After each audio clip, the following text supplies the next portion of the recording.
आखिरी मौके पर हुई बाजीराव सर की धमाकेदार एंट्री। बाजीराव सर ने आते ही सिचुएशन को अपने कंट्रोल में लिया। भंवर पाटिल ने घबराकर उठाया बहुत ही बड़ा कदम। जी हाँ दोस्तों, सीरियल गुम है किसी के प्यार में के आने वाले एपिसोड बहुत ही ज्यादा कमाल के और धमाकेदार होने वाले हैं, क्योंकि आने वाले एपिसोड में आप सभी देखेंगे कि जिस तरीके से सभी ने अपने सूझबूझ के वजह से प्लान बनाकर सिचुएशन को अपने कंट्रोल में करने की कोशिश की, उससे सिचुएशन बहुत हद तक उसके कंट्रोल में भी आ जाती है और फिर वो अपने प्लान को एक कदम और आगे बढ़ाते हुए शुक्ला जी को भी इशारे करके इंस्ट्रक्शन दे देती है, जिससे कि थोड़ा कम समझने वाले शुक्ला जी भी इस बार ऐसी सिचुएशन में सभी की बात को पूरे अच्छे तरीके से समझ जाते हैं और जिस तरीके से सभी ने बताया होता है उसी तरीके से शुक्ला जी भी सभी के हर एक स्टेप को फॉलो करते हैं, जिससे कि भोसले इंस्टीट्यूट के अंदर शॉर्ट सर्किट हो जाता है और वहां पर चारों तरफ सिर्फ अंधेरा ही अंधेरा फैल जाता है, जिससे कि किसी को भी कुछ भी दिखाई नहीं देता और फिर घबराकर भंवर पाटिल को कुछ भी समझ में नहीं आता कि अब वो क्या करे। तो वहीं दूसरी तरफ बाहर पुलिस वाले भी अंदर जाकर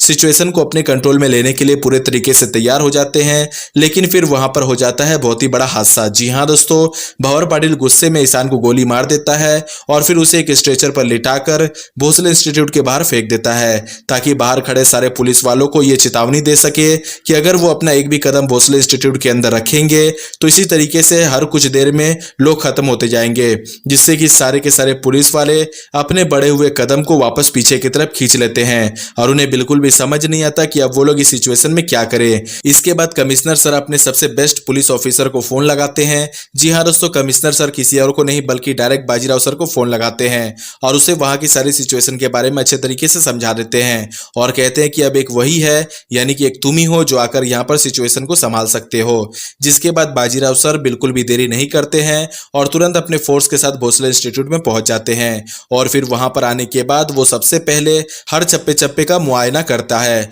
और फिर एक अच्छा सा प्लान बनाने लगता है, ताकि उस प्लान के तहत वो अपने फोर्स को लेकर अंदर जा सके और सभी लोगों को सही सलामत बाहर निकाल सके। तो वहीं दूसरी तरफ भोसले इंस्टीट्यूट के अंदर भंवर पाटिल का गुस्सा 7वें आसमान पर पहुंच जाता है और वो ये बात समझ जाता है कि अब तक जितने भी ड्रामे हो रहे थे, चाहे वो डॉक्टर का अंदर आना हो या फिर गर्म पानी करना हो या फिर शिखा का दर से चिल्लाना हो, वो सारे ड्रामे एक प्लान के तहत हो रहे थे, जिससे कि वो इतना ज्यादा गुस्सा हो जाता है कि वो फिर सभी की भी बात नहीं सुनता और सभी लोगों को बंधक बनाकर बाहर माइक में अनाउंस कर देता है कि अगर कोई भी भोसले इंस्टीट्यूट के अंदर आया तो वो किसी को भी खत्म करने से पहले एक बार भी नहीं सोचेगा। तो वहीं दूसरी तरफ बाजीराव सर को इस बारे में जैसे ही पता चलता है कि भंवर पाटिल ने अंदर से किसी को खत्म करके भोसले इंस्टीट्यूट के बाहर स्ट्रेचर पर भेज दिया है, तो वो तुरंत उसका चेहरा देखने के लिए चले जाते हैं और जैसे ही वो स्ट्रेचर की चादर को हटाते हैं तो वो देखते हैं कि उसके अंदर भोसले इंस्टीट्यूट का ही एक स्टूडेंट होता है, ना कि ईशान। और फिर बाजीराव सर को भंवर पाटिल के इस हरकत पर इतना ज्यादा गुस्सा आ जाता है कि वो सीधे अपने फोर्स के साथ प्लान बनाकर चारों तरफ से